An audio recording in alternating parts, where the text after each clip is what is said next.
네, 대학생 시청자 여러분 안녕하세요. 오늘 5회 테플람 시작하도록 하겠습니다. 교수님 안녕하세요. 네, 안녕하세요. 5회째입니까? 네. 예, 예, 네. 어디부터 할 차례죠? 오늘은 지난 시간에 이어서 41번 문제부터 보도록 하겠습니다. 네, 네. 41번 대학생들이 중국 위안화 절상 문제를 놓고 대화하고 있다. 다음 주장 가운데 옳은 것을 제대로 고른 것은? 예, 뭐 대학생들이 뭐 위안화 문제, 뭐 다른 사람도 할 수 있는데 뭐 대학생이라고 이렇게. 예, 그래서 하나씩 뭐 보죠. 네, 네. 가본 좀 보시죠. 네. 네. 위안화 절상은 대중국 무역 적자로 골치를 앓고 있는 미국의 압력이 상당히 큰 요인으로 작용한 것 같다. 요거는 맞는 것 같아요. 예, 사실은 위안화가 보면은 좀 어떻게 보면 조금 좀 제값이 아닌 것 같아요. 너무 싸요 지금. 네. 예, 그래갖고 저평가된 거죠. 그래서 좀 높이면은 이제 달러가 상대로 싸지고 그 다음에 이제 미국의 이제 물건들이 좀 경쟁력을 갖는 거죠. 그러니까 이것도 쉽게 생각하면 옛날에 그 플라자 협약으로 보시면 될 것 같아요. 일본과 했던. 네. 그래서 이제 일본에 이제 그거를 좀 높였죠, 그렇죠. 네. 네, 그런 식으로 이제 위안화를 조금 가치를 좀 높이면은 어느 정도 이제 숨통이 튀어줄 것 같고요. 그리고 사실은 중국이 너무 그렇게 블랙홀식으로 모든 거를 다 이렇게 생산해서 뭘 하겠다는 것도 안 좋은 것 같아요. 네. 세계의 네. 경제로. 나아가 뭐죠? 네. 위안화 절상은 중국과 경쟁하는 우리나라 상품에 대외 가격 경쟁력이 생긴다는 측면에서는 좋은 뉴스. 네, 맞습니다. 여기 정확하게 본 게 뭐냐면은 우리 그 상품의 대외 가격 경쟁력이라고 아주 명시했죠. 그렇죠. 네. 그러니까 이제 품질 경쟁력 그런 건 아니고 가격 경쟁력. 그러니까 이제 상대적으로 이제 위안화를 표시했을 때 우리가 좀 싸지는 거죠. 그렇죠. 네. 네, 그리고 위안화를 표시했을 때 중국 물건값이 더 비싸지는 거니까 우리한테는 이제 가격 경쟁력이 이제 생기는 건 맞습니다. 네.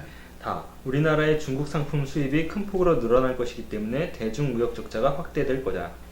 그건 아니죠. 비싸지는데 뭐 우리가 그걸 굳이 수입할 필요가 네, 뭐겠어요. 그렇죠. 네. 그다음에 위안화가 절상되면 중국은 물가 상승에 대한 걱정이 좀 커지겠지. 아니겠죠. 거꾸로 좀 줄겠죠. 왜냐면 네. 이제 위안화가 이제 절상되면, 그러니까 이것도 항상 우리 그 주변의 한 예를 한번 찾아보세요. 우리가 지금 그 달러당 한 1,100원쯤 되죠. 네. 그렇죠. 만약에 달러당 한 1,000원쯤 이렇게 우리가 원화가치 올라간다면은 그만큼 뭐죠?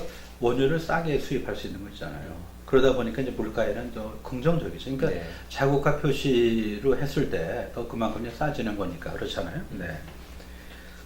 그다음에 다음은 42번 문제입니다. 신요리지는 화폐 발행자가 얻는 화폐 발행 차익이다. 중앙 혹은 중앙은행이 신요리지를 얻는 이유는? 그 시너리지 주조 이거 차익이죠. 주조 차익인데 이거 뭐 스펠은 굉장히 어려워요. 이거 아는 사람 없을 것 같아. 미국 사람 중에서 보면 시가레트 스펠 쓰는 사람 없대요. 시가레트 복잡하다고. 이게 C가 복잡하니까. 그 다음에 매사추세츠 좀 어렵네요.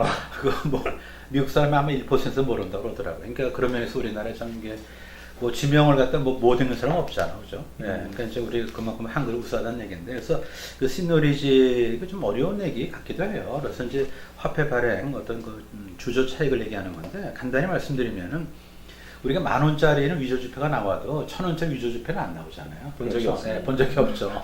안 만들어.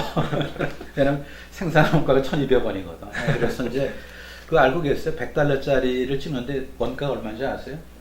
잘 모르겠습니다. 6센트. 6센트. 그러면은 1달러짜리 원가는 얼마겠어요? 그것도 똑같이 6센트죠. 그러니까 이제 당연히 이제 1달러짜리보다 100달러짜리 찍는 거죠. 그래서 이제 그 차이인데, 이게 이제 그 화폐라는 거는 이제 기본적으로 중앙은행이 이제 그 책임을 져야 되는 거예요. 그렇죠. 네. 책임을 지는 어떤 이제 부채가 되는 건데, 이거를 이제 찍으면서 이제 사실은 이제 그 이자를 지급하지 않잖아요. 그렇죠. 이자를. 그런데 만약에 이제 화폐를 찍어서 그걸 가지고 민간 기업이 뭐죠? 이제 발행한 어떤 회사처를 사면은 이자를 받을 수 있는 거 아니에요. 그러니까 자기는 이자를 안 내고, 그죠? 남한테 뭐 이자를 받으니까 이것도 이제 하나 이제 그 시너리지가 좀 생기는 이유가 되는 거죠. 네, 그렇게 이해를 하시면 되겠습니다. 그래서 이제 이 차이가 워낙 크기 때문에 국가 독점을 하는 게 맞겠죠. 네, 그렇죠? 네, 그래서 네. 이제 국가 독점이 되는 겁니다. 네. 43번 문제입니다. 경제 안정화 정책과 정부 재정 운영의 관계에 대한 다음 설명 중 옳지 않은 것은? 이제 뭐 하나씩 뭐 좀 보면 되겠는데요. 네. 여기에 일반적으로 경제 안정화를 위한 정부의 정책적 대응은 경기 과열일 때보다는 침체일 때 더 자주 발생하는데, 통상 정부 지출의 증가로 나타난다. 완벽한 얘기네요. 네. 네, 그렇죠. 아무래도 이제 개입을 할 때 과열될 때보다 침체될 때 과열할 때는 개입하면 안 되죠. 네. 그러니까 침체는 조금 좀 끌어올려야 되니까. 그리고 그 수단으로서 정부 지출의 증가는 맞는 거죠. 그래서 1번은 완벽한 얘기고요. 네. 그 다음에 재정 적자를 메우는 방법으로 세금 징수, 그 다음에 국채 발행, 중앙은행 차입 등이 있다. 그건 맞는 거죠. 그러니까 세금으로 못 걷으면 어떡합니까? 정부 차입이 뭐죠? 결국은 이제 그 은행에도 돈을 찍게 하는 거죠. 그러니까 국가가 빚을 내고, 그 다음에 그 빚을 담보로 해서 화폐를 발행하는 프린팅 마니, 그죠? 네, 그렇게 되는 거고, 또 하나, 국채를 발행하면 누군가 이걸 살 거 아니에요. 네. 따라서 이제 국채를 발행해서 현금을 확보한 다음에 세금 걷은 데다 합쳐가고, 네. 이게 이제 세 가지가 있죠. 국채를 발행하고, 정부한테 돈을 빌리고, 한은한테 빌리는 거죠. 정확히 얘기하면. 그 다음에 이제, 지금 말한 대로 이제 그 국채 발행하고요. 네. 세금 발행, 징수하고요. 네. 그 다음에 그 네 번째, 국채를 발행하여 재정 적자를 보전할 경우 다음 세대가 조세 부담과 국채 이자 부담을 지게 된다. 이거는 맞는 거죠. 네. 이거 사실 참 중요한 그 이제 지문이 되는 셈인데, 이렇게 하다 보니까 우리가 이제 뭐 그냥 자기는 편하고 남한테 이제 부담을 전가하는 데서 우리가 무감하다고요. 그래서 이제 국채가 쌓이는 거죠. 근데 이제 어른이 사실 태어날 어떤 미래 세대한테 그거를 뭔가 짐을 전가하는 거는 페어하지 않죠. 예, 그래서 우리가 이제 이런 이유로도 국채를 좀 발행하는데 신중해야 된다. 이렇게 얘기할 수 있는 거고요. 그 다음에 또 하나, 국채 발행 자금으로 정부 지출을 증가시키는 확장적인 재정 정책은 민간 소비나 투자를 오히려 위축시키는 효과를 가져온다. 이거 맞습니다. 그러니까 케인즈가 이걸 못 본 거죠. 예, 그러니까 쉽게 말하면은 남한테 밀어내는 효과가 있는 걸 그때 미처 못 본 거예요. 그러니까 안 보이는 거하고 존재하지 않는 건 아닌데, 그러니까 안 보이는 거를 없는 걸 착각한 거죠. 예를 들어서 보면은 이제 국채를 발행하잖아요. 그럼 어떤 사람 뭐죠? 국채 살 돈이 뭐였냐면 삼성전자 회사채를 살라고 그랬어 내가. 그러다 삼성전자 회사채를 안 사고 국채를 사는 거 아니에요. 네. 그러면은 국채를 발행하는 거 자체는 뭐냐면은 회사채가 팔릴 수 있는 기회를 갖다 뭐지? 이걸 봉쇄한 거야. 따라서 삼성전자가 회사채를 못 팔아서 자금을 조달하지 못해서 투자를 적게 했다. 그 액수하고 정부가 국채를 발행해서 그걸 재원으로 해서 투자한 거하고 정확히 뭐 이것이 상쇄가 되면은 있으나 마나죠. 네, 따라서 이제 크라우딩 아웃 이펙트를 그때 보지 못한 거죠. 그 당시에는. 그래서 여기 이제 나머지는 이제 2번밖에 없는 거죠. 3번이네요. 3번. 회계 연도가 1년이므로 정부는 매년 재정 지출이 재정 수입과 일치하는 균형 재정을 달성해야 한다. 이거는 아니죠. 이런 국가는 있을 수 없겠죠. 그렇죠? 네. 네. 44번 문제입니다. 한국은행은 현재 3천억 달러에 육박하는 외환 보유액을 갖고 있다. 외환 보유액에 대한 다음 설명 중 가장 적절하지 않은 것은? 네, 그래서 외환 보유액, 이것도 이제 뭐 외환, 뭐 이제 국제 금융 관계되는 거니까 이제 선택을 해봤는데요. 우리가 이제 그 케인즈에서 얘기하는 뭐죠? 우리가 화폐 수요 동기가 뭐 거래적 동기, 예비적 동기, 이게 투기적인데 지금 이 경우는 뭐냐면 거래하고 예비적 동기가 되는 거죠. 그러니까 이제 뭐 사실은 국가 간의 결제 수단이 뭡니까? 달러죠. 그러니까 네. 국내에서 결제 수단이 뭐죠? 그냥 M1. 그러니까 이제 디맨드 포 마니가 되지 않나요? 그런 식으로 국제 간의 결제 수단이 달러기 때문에 거래적, 예비적 동기에 따라서 화폐를 갖고 있는 것 외환 보유고 되는 거죠. 그런데 외환 보유고 그 자체는 기회비용이 있는 거죠. 네. 이게 묶여 있는 거니까. 그러니까 저수주에 뭐지 이거를 물을 담아 놓은 거니까. 이게 이제 나중에 뭐죠? 필요하면 이제 물을 이제 흘러가게 하는 건 있는데, 그래서 그런 이제 약간의 이제 사전 지식을 갖고 이제 보시면 되겠는데, 1번 금과 SDR, 그 Special Drawing Right 이렇게 된 겁니다. SDR, Special Drawing Right도 외환 보유액에 포함된다. 맞습니다. 그 다음에 한국은행이 외환의 보유를 늘리는 과정에서 통화량이 증가한다. 이건 맞는 거죠. 그러니까 이제 이 통화는 바로 한국은행의 뭐죠? 부채죠. 그러면 자산을 근거로 부채를 발행하는 거 아니에요. 따라서 한국은행에서 외환을 갖고 있으면 그 자산이니까 동액에 뭐죠? 동액에 화폐를 발행할 수 있는 거죠. 그러니까 이제 수출이 되면 뭐예요? 돈이 풀린다라는 것이 바로 두 번째 해당되는 그런 얘기가 되겠죠. 그렇죠? 네. 세 번째, 그 한국은행이 보유한 외화 자산 중 달러 표시 자산 규모가 가장 크다. 뭐 맞는 거죠. 그렇죠? 금방 본 대로 금보다 SDR보다 더 많을 테니까.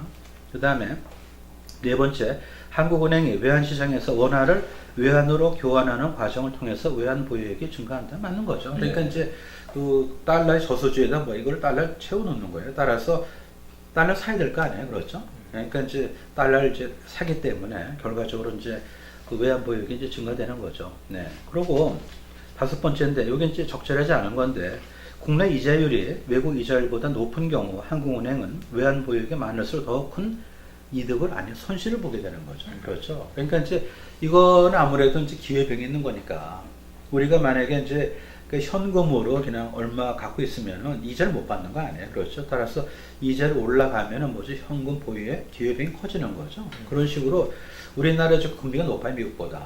따라서 높은 금리를 우리가 포기하고 낮은 금리를 주는 달러를 우리가 갖고 있기 때문에 그 차이만큼 손해를 보는 겁니다. 일종의 이제 외환 보유에 따른 뭐죠? 그러니까 정확히 달러 보유에 따른 뭐죠?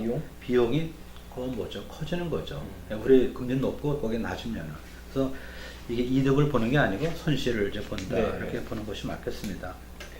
네, 46번 선물한 거래에 대한 문제입니다. 선물한 거래에 대한 다음 설명 중 잘못된 것은? 선불한도 어려워요. 네. 뭐 저는 항상 뭐 금융, 뭐 환율 쪽이 좀 어렵더라고. 그런 건데 이제 어렵다 피하지 마세요. 피한다고 이렇게 쉬워지는 건 아니니까. 차라리 똑바로 쳐다보는 것이 좀 덜 어려워집니다. 예. 상대가 이렇게 힘이 세일 때 도망가면 어떻게 되겠어요? 아니, 똑바로 쳐다보면 그래도 뭐죠? 협상할 수 있잖아요. 근데 그런 뭐 논리인데. 그래서 주로 기업들이 환율 변동 위험을 피하기 위해서 하는 거래다. 이건 뭐 데피니션이죠. 네. 그렇죠. 그래서 선물. 그러니까 이제 정해진 가격으로 하는 거니까 불확실한 게 없잖아요.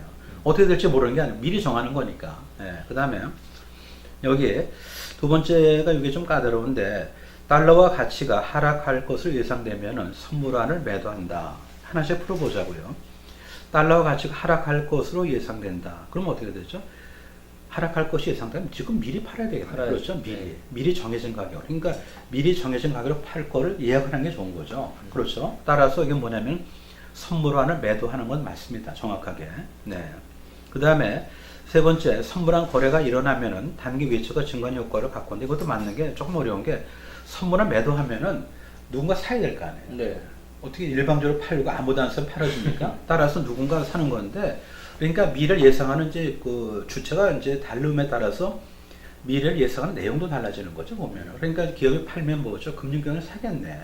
따라서 금융기관이 일단 달러를 차입해서 운영을 하고 나중에 저 사람이 주어진 조건으로 달러를 나한테 팔 때 그걸 갖고 빌린 뭐 달러를 되갚겠다 하는 거예요. 이게 사실 좀 어렵다고 지금. 그러니까 여기 보다시피 뭐냐면은 단기 외채가 증가 효과가 있다. 이게 맞습니다. 그 다음에 이제 그 다섯 번째, 뭐 네 번째는 좀 답이니까 넘어가고, 일단 다섯 번째 보면은 미래 특정 외화의 가격을 현 시점에서 미리 계약하고 약속한 미래 시점에 계약대로 이행하는 금융거래다. 이거는 이제 정확하게 데피니션이죠. 네, 이것이 데피니션이고, 네 번째, 만기가 돼서 선불한 거래가 청산되면은 외환 보유액이 늘어나게 된다. 이거는 관계는 없어요. 네, 그래서 이제 잘못된 것은 뭐죠? 네 번째입니다. 네 번째가 되겠습니다. 네. 네, 다음은 47번 문제입니다. 1991년부터 2010년 5월까지의 원달러 환율을 나타낸 그래프이다. 이를 보고 올바르게 진술한 내용을 모두 고르시오. 이건 참 굉장히 그 일목요연한 설명이 가능할 것 같아요. 이제 우리 그 시청자분과 같이 보시면요. 97년도까지는 뭐죠? 굉장히 우리가 뭐죠? 뭐 1,000원 이하로. 그러니까 바꿔 말하면 뭐죠? 스트롱 원이죠, 스트롱 원. 네. 예, 그러니까 이제 그 뭐 상대국, 그러니까 미국이 우리나라에 뭐죠? 원화를 사면은 1,000원 이하밖에 못 샀어. 그렇죠? 예, 그러니까 이제 그 당시에는 이제 여행을 많이 갔어요. 92년도, 93년도 여행 보면 그렇죠? 이거 보시면은 어떻게 됩니까? 1달러가 800원밖에 안 했어. 그리고 이제 97년도까지도 보면 굉장히 뭐죠? 달러가 뭐죠? 쌌죠. 네. 예, 원화가 아주 비쌌죠. 그러다 보니까 수출이 안 되고 수입은 늘고, 그러다 보니까 달러가 부족한 거 아니에요. 그것이 빵 터진 게 뭐죠? 하나, 둘, 셋 빵 터진 것이 이게 IMF죠. 그래갖고 IMF가 되면서 뭐죠? 지금요? 달러가 부족하잖아요. 그러다 보니까 이게 1,000원 이하 하던 달러가 어떻게까지 올라갔어요? 지금 1,800원까지 올라갔잖아요. 그렇죠? 그리고 이제 우리나라가 이제 어느 정도 회복이 되고 경제가 안정화되면서 이제 이 그 달러 표시 원화 가치가 뭐죠?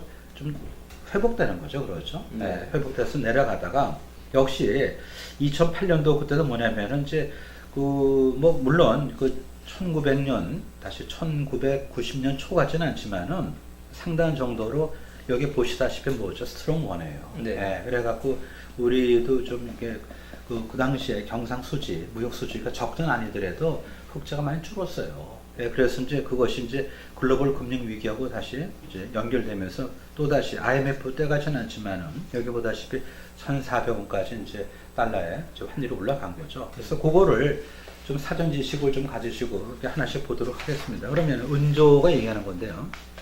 은조 90년대 중반까지 안정적인 환율이 97년 이후 변동성이 커지게 된 것은 국내 자본시장 개방 및 외환시장의 자유화와 밀접하게 관련되어 있다. 이게 맞습니다. 네, 정확히 맞네요. 이게 모범생이네, 아주 그냥. 잘 봤네.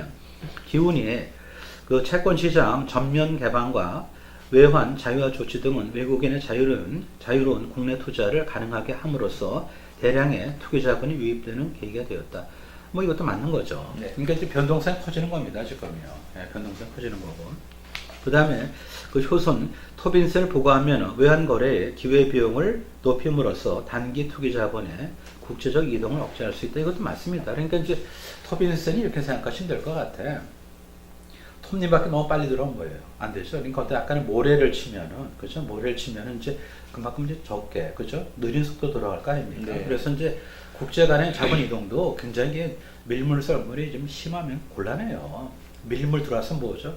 부동산 거품 막 일으키고 말이죠. 나중에 팔고 나가면 어떻게 됩니까? 따라서 이제 외환의 어떤 자연 이동도 어떻게 보면은 경쟁력에 의해서 들어오는 건 좋은데 누가 빈틈 보고 들어오는 건 위험해요, 우리한테. 그렇잖아요. 네. 따라서 이때는 뭐냐면 이제 토빈세를 이제 부과해서 자본이 어떤 국내 이동을 좀 더 좀 줄여주는 그런 이제 필요가 있는 거죠. 그러니까 맞습니다.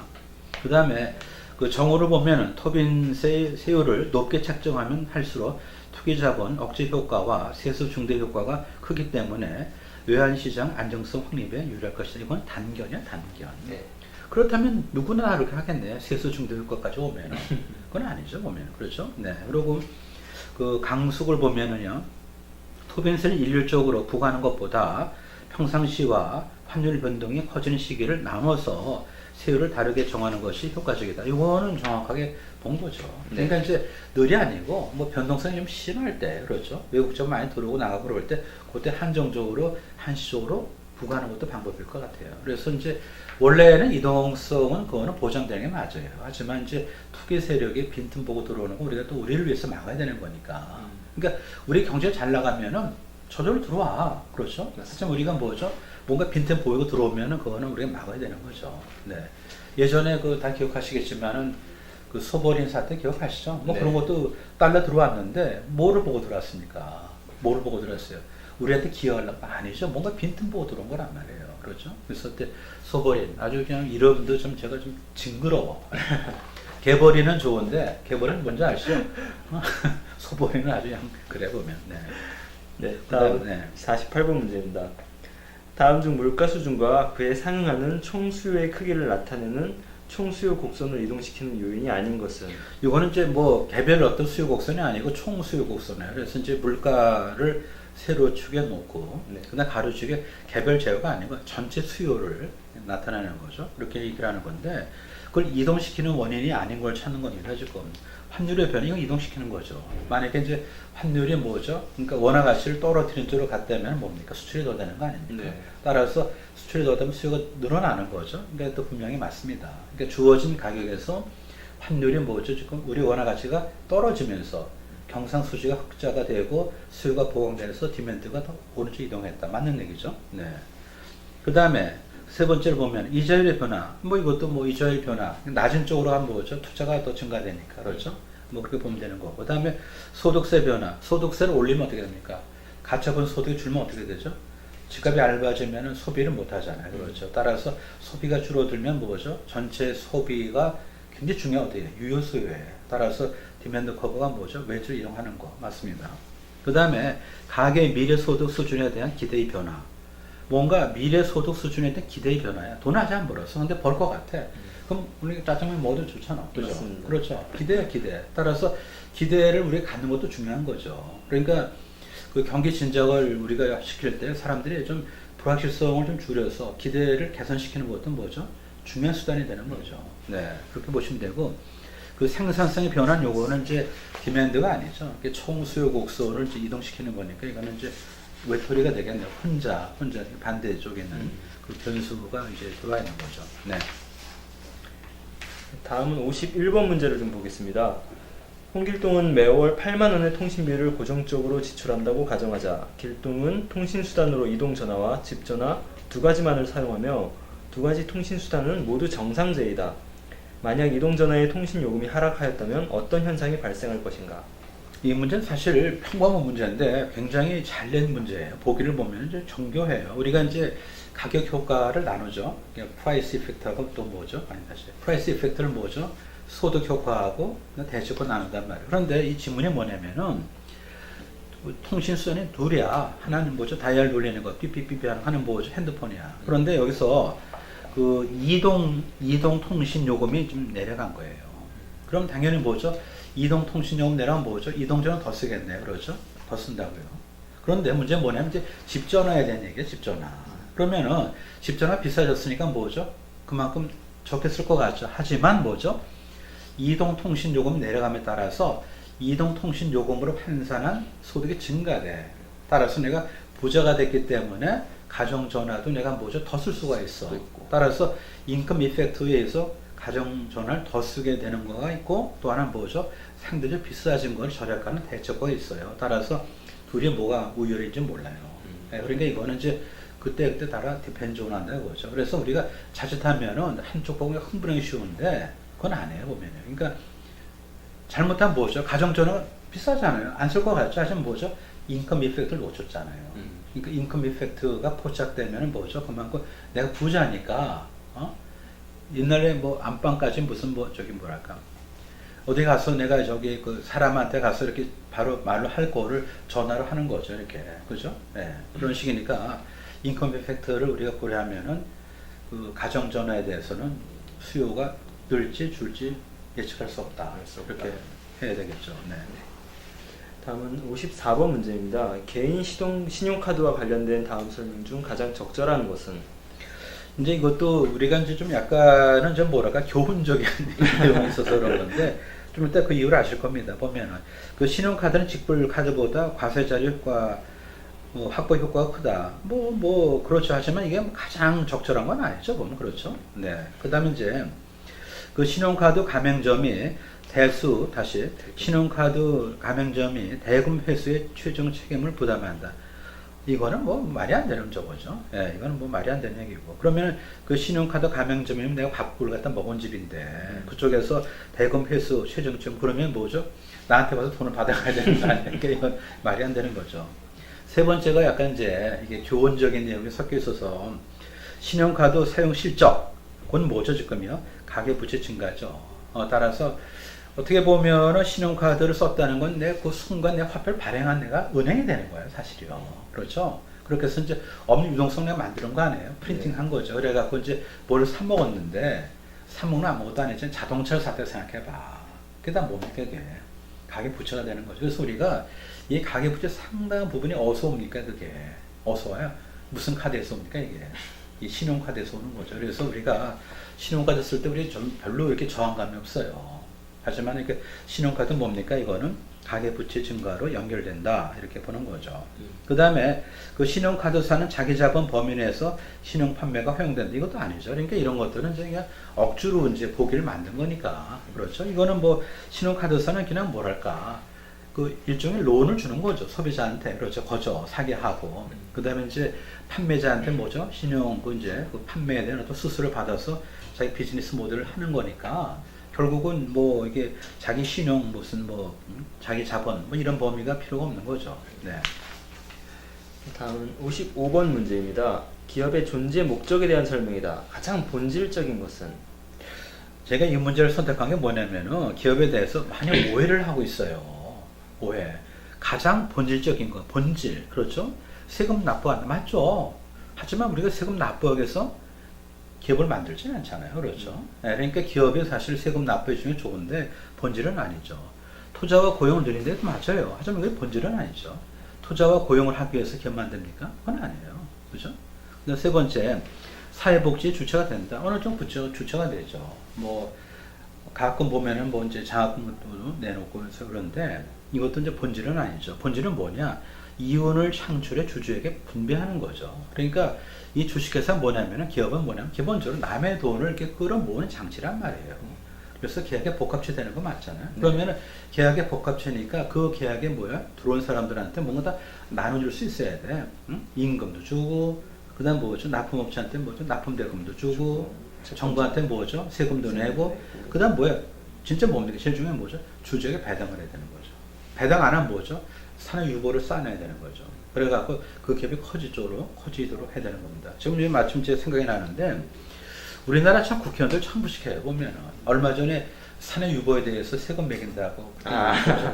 근데 뭐 국회의원쯤 되면 경제 원론 좀 배우셔야 돼. 아무리 못해도. 그러니까 무슨 착각이냐면은 산의 유보 이윤 무슨 금고 속에 좀 놔둔 게 아니에요 지금. 그러니까 이익을 뭐죠 실현하면은 배당을 하든지 그죠 배당을 하든지 뭐죠 갖고 있잖아요. 그럼 갖고 있는 것 중에 극히 일부가 현금성이 나머지는 전부 다 뭐죠? 다 뭐 투자가 이미 된 거야 지금.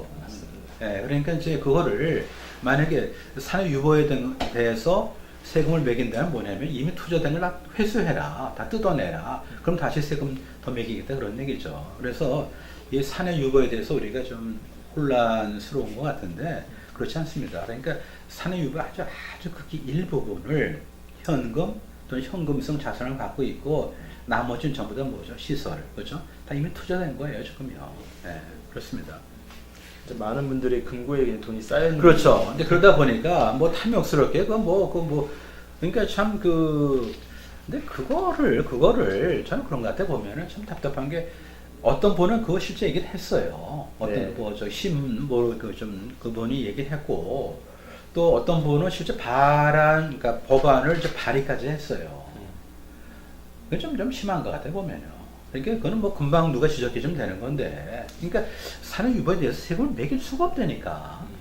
매길 수 없다. 그러니까 그건 이중과세가 되는 거죠. 이중과세가. 그러니까 이제 일단 법인세 내고 나서 나머지가 뭐죠? 나머지가 이익되는 거 아니에요, 그렇죠? 그 중에서 분배한 주주한테 빼고 산업 유보한 거죠. 한 번 세금 매겠죠? 세금 더 매겨? 두 번 매겨? 그건 아니죠 보면은. 우리 이제 뭐 이렇게 얘기하면 안 되지만 뭐죠? 우리가 고등학교 때 쓰던 말 까니마? 그러면 안 되죠. 네, 그런 거죠. 그러니까 이중과세가 안 되는 이유가 바로 겁니다. 지금 이미 냈는데 법인세를 그렇잖아요. 네. 네, 그래서 57번 문제입니다. 주식회사의 주주총회는 최고의 의사결정 기관으로서 주식회사라면 반드시 설치해야 한다. 다음 중 주주총회에서 결정하지 않아도 되는 것은? 이거를 이제 선택한 뭐 경영적에 가까운 건데 하나 이제 좀 팁이 있어갖고요. 주총에서 결정 이제 하지 않아도 되는 거죠. 이사 선임, 뭐 감사 선임, 합병 승인, 그다음 감자 이거 다 해야 됩니다. 다 해야 돼. 그리고 여기 이제 빠졌는데 주총에서 보수도 결정을 해요. 뭐냐면 이제 임원의 뭐죠? 최고 한도를 그러니까 이 범위를 못 넘어간다는 어떤 시링을 정해서 이거를 주총에서 지금 결정해요. 그렇기 때문에 주총에서 결정된 거를 지금 주주는 알아야 돼요. 따라서 주주들한테 뭐 연봉이 얼마 개별적으로 소위 CEO는 다 이걸 공개해야 되는데 국민들한테 할 필요는 없어요. 그러니까 우리가 지금 조심해야 될 게 뭐냐면은 이제 정보 공개라도 한번 생각해 보자고요. 둘이 충돌해. 하나는 뭐냐면 이제 프라이버시권이 있고 하나는 이제 알 권리가 있어요. 그러면은 뭐가 더 앞서야 되겠어요? 이해관계자라면 뭐죠? 당연히 내 주주라면 내가 투자한 회사에 CEO가 얼마 받는지 알아야 돼. 따라서 아무리 CEO가 내 프라이버시다 우겨도 그건 안 돼요. 내 알 권리가 있어. 하지만은 일반 국민은 이해관계자 아니잖아요. 네. 그 회사의 주주로서 이해관계자 아닌데 그때는 당연히 CEO의 프라이버시권이 더 앞서는 거죠. 그래서 얼마 전에 이제 CEO 연봉 공개한 건 잘못된 겁니다. 그리고 이제 미국 예를 많이 드는데 미국은 왜 그러냐면 미국은요 주총회에서 이걸 통제를 못 해요. 이사회사다 보니까 천문학적으로 올라가는 거예요. 천문학적으로. 따라서 견제를 못 하기 때문에 국민들한테 이걸 공개를 하라. 그렇게 해서 압력 수단으로서 되는 거기 때문에 미국에서 공개를 하는 건 그 기저의 논리가 뭔가 우리가 몰라서 그런 거라고요. 우리는 이미 주총을 통해서 뭐죠? 총액을 갖다 이걸 한도를 정해서 공개를 하고 있어요, 지금.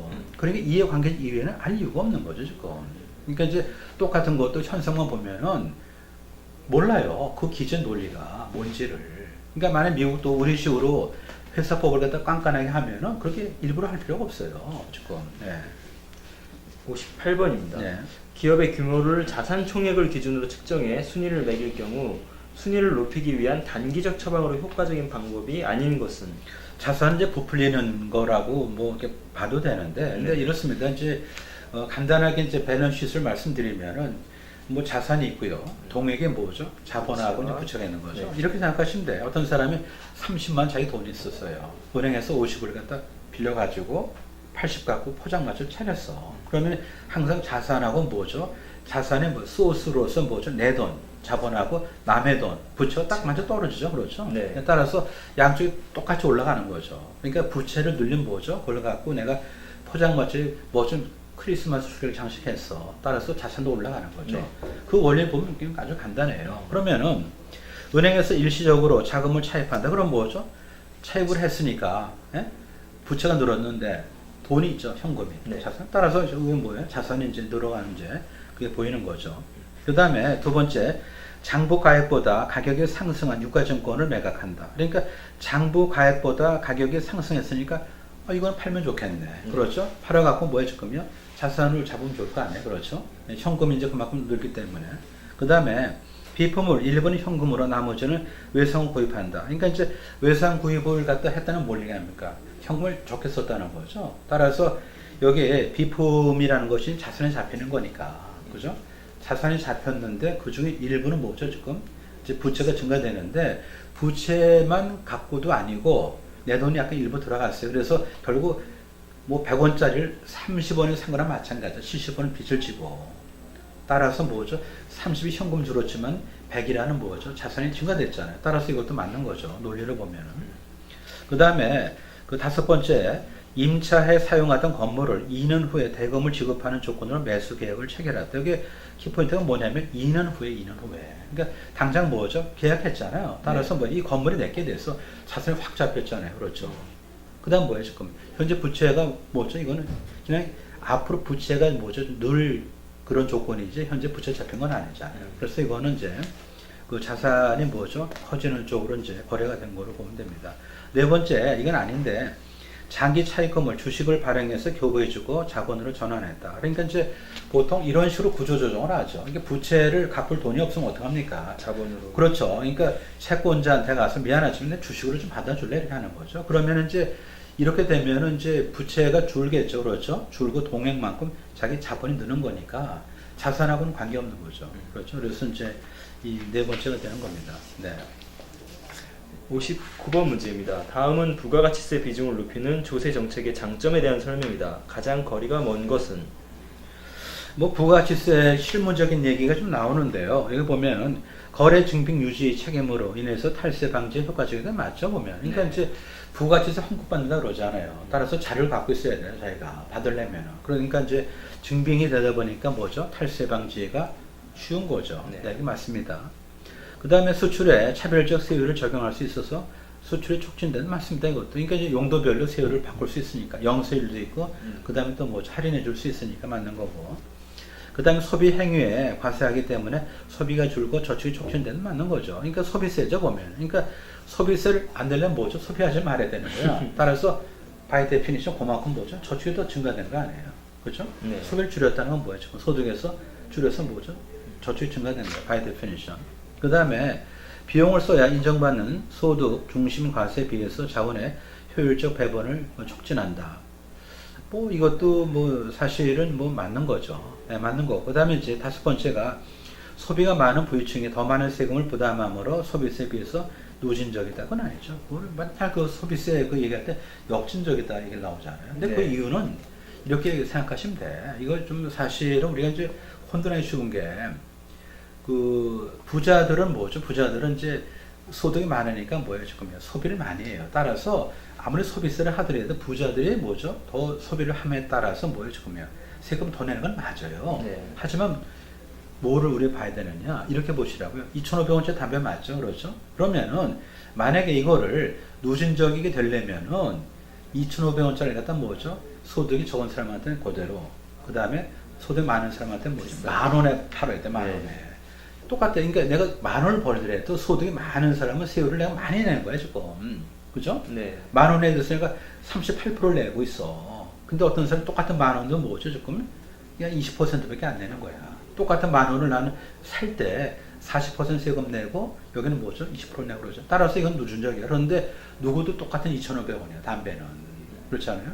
만약에 그거를 신분 좀 보여주고 말이야, 뭐 영세미니까 싸게 주고, 뭐 돈 많은 사람이니까 뭐 만 원에 담배 팔고 그게 아니란 말이에요. 따라서 그렇게 생각하시면은 이게 논리라는 거는 그냥 외우지 마시고 이렇게 어떤 이그젠플을 잡아서 한번 잘 생각해 보세요. 그럼 이제 명확하고 절대로 혼돈이 안 돼요. 예. 하나 진짜 조심할 거는 소비세라도 많이 소비하면 뭐죠? 세금은 더 내.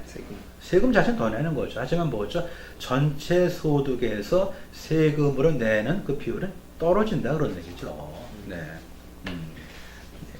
60번 문제입니다. 다음은 어떤 경제 사건에 대한 법원의 판결문이다. 이 판결문이 인정하고 있는 법원 측은 다음 중 무엇인가? 이게 이제 뭐 뻔한 얘기인데 경영 판단의 원칙을 얘기하기 위해서 골랐는데 사실은 이제 그 경영 판단의 원칙이라는 것은 이거는 재량은 안 해요. 뭐냐면 위험을 갖다 뭐지 무릅쓴 사람의 의사결정에 대해서 사후적으로 거꾸로 보지 말자는 거예요. 예컨대 보면 그 당시에는 뭐죠? 다 불확실해. 그러니까 이거 보잔 말이에요.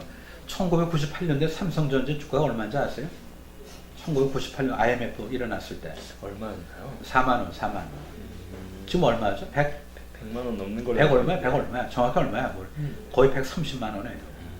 그러면은 지금 그때 왜 안 샀지 내가 뭐. 그 당시에 98년도에 사는 사람들 무지하게 망설였어. 이걸 사야 되는지 말아야 되는지 말해보면 그 당시에 그렇지 않았겠어요? 네. 선뜻 산 사람 없어. IMF 당시에 말이죠. 따라서 그 당시에 다 고민이야. 그러니까 보면은 불확실한 게 없는 때는 없어 보면. 그러니까 지금 시각에서 과거를 보면서 그때 왜 안 샀지 얘기하는 건 바보야, 바보. 따라서 경영 판단이 뭐냐면 불확실성을 갖다 우리가 지고 판단하는 거야. 따라서 불확실성이 해제된 다음에 지금의 잣대로서 불확실한 시대를 보면서 너 이랬지, 너 저랬지 이래야 되는 거 아니야? 그럼 예컨대 부모님한테 가서 부모님 도대체 98년도에 장학금 말이야 내가 포기해도 좋아. 내가 진짜 가서 돈을 벌더라도 우리 삼성전자 우리 사는데 왜 아버지 우리한테 명령 안 했어? 얘기하지 마세요. 그거 보면은. 그러니까 이 경영 판단의 책임을 갖다 우리가 이걸 인정을 해야 투자가 일어나는 겁니다. 그렇잖아요. 이걸 배임으로 하면 한이 없어요. 배임으로 하면은. 우리가 이제 뭐 횡령은 그건 분명히 잘못된 거죠. 그건 명백한 범죄고 배임은 뭐죠? 뭐 신뢰 의무를 저버리는 거 무슨 너무 막연하잖아 보면요. 일종의 배신에 배신. 배신인데 그 걸면 걸리는 거죠. 따라서 우리가 이 경영 판단의 어떤 원칙을 존중하지 않고 맨날 배임하는 사회는 진짜 참 한심한 사회에 보면요. 진짜 남한테 책임 전가하고 뭐 트집 잡고 말이죠. 약점 잡고 말이죠. 그런 사회에서 뭐를 새로 만들어내겠어요. 그렇잖아요. 그러니까 100개 의사결정에서 한두 개가 실패된다면 100개 정도에서 뭐죠? 그건 양호한 거죠. 따라서 그걸 가지고 왜 사전에 이걸 뭐 미리 못 봤지? 그렇게 얘기하면 안 된다. 그래서 이거 본문을 좀 보면 이거야. 회사의 이사는 법령 또는 정관 소정의 목적 범위 내에서 회사의 경영에 관한 판단을 할 재량권을 가지고 있고 또한 기업의 경영은 다수의 모험과 이에 수반되는 위험성이 필수적으로 수반되는 것이므로 뭐 이렇게 길어. 이사가 업무를 집행함에 있어 기업인으로서 요구되는 합리적인 선택 범위 내에서 판단하고 성실히 업무를 집행하였다면 그의 행동이 결과적으로 회사에 손을 깨 하였다 하더라도 이사에게 책임을 물을 수 없다 할 것이다. 원래 이게 법조문, 무슨 판결 이런 게 전부 다 뭐냐면 이게 길어요. 이게 벌써 하나, 둘, 셋, 넷, 5줄 아니야 이게 지금. 세 번에 나눠 써야 되는 거죠 보면은. 그러니까 이제 이게 우리 법관 뭐 이렇게 길게 쓰신지 모르겠어 보면은. 피리어드를 잘 못 찍으셔. 그냥 컴마만 좋아하시고. 네, 오늘은 여기까지 풀고 이제 다음 시간에 또 이어서 한번 저희가 또 계속 진행하도록 하겠습니다. 시청해주신 대학생 시청자 여러분 감사합니다. 교수님 감사합니다. 아유 뭐 힘드셨지 진행하느라고. 예 감사합니다.